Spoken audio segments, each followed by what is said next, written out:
ఏమైందిరా ఇంత డల్గా ఉన్నావు?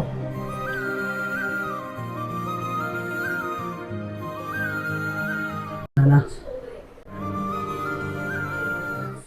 ఏం లేదు నాన్న.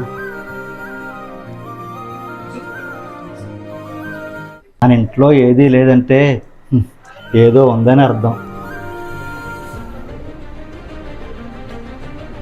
నాన్న అందరు నన్ను పనికిరానివాడు అంటున్నారు నాన్న. నేను నిజంగా దీన్ని పనికిరానంటావా నాన్న? నీకో ప్రశ్న అడగనా? ఉన్నప్పుడు నడవడం నేర్చుకునేటప్పుడు ఎన్నిసార్లు పడిపోయేవాడు గుర్తుందా? లేదు. నాకు గుర్తులేదు. ఎందుకంటే నువ్వు ఎన్నిసార్లు పడ్డావన్నది కాదురా, నువ్వు పడిన ప్రతిసారి లేచావన్నదే నాకు గుర్తుంది. జీవితంలో తప్పు చేయని మనిషి అంటే ఎవరు ఉండరురా. నేను చేశాను, మీ తాత చేశాడు, నువ్వు చేసావు.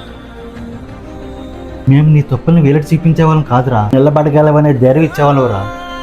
కానీ బయట అందరు నన్ను తప్పు పడుతున్నారు నాన్న. బయట ప్రపంచం మొత్తం నీకు వ్యతిరేకంగా నిలబడవచ్చు, నిన్ను చూసి నవ్వచ్చు, నిన్ను తక్కువ చేయొచ్చు. కానీ ఒక్క విషయం గుర్తుపెట్టుకో, ఈ ప్రపంచంలో అందరూ నిన్ను వదిలేసినా ఈ ఇంట్లో ఒక తలుపు ఎప్పుడూ నీ కోసం తెరిసే ఉంటుంది. ఈ ఇంటిలో ఇద్దరు మనుషులు, నువ్వు గెలిచినా ఓడినా నిన్ను ప్రేమిస్తూనే ఉంటారు. అది నేను, మీ అమ్మ.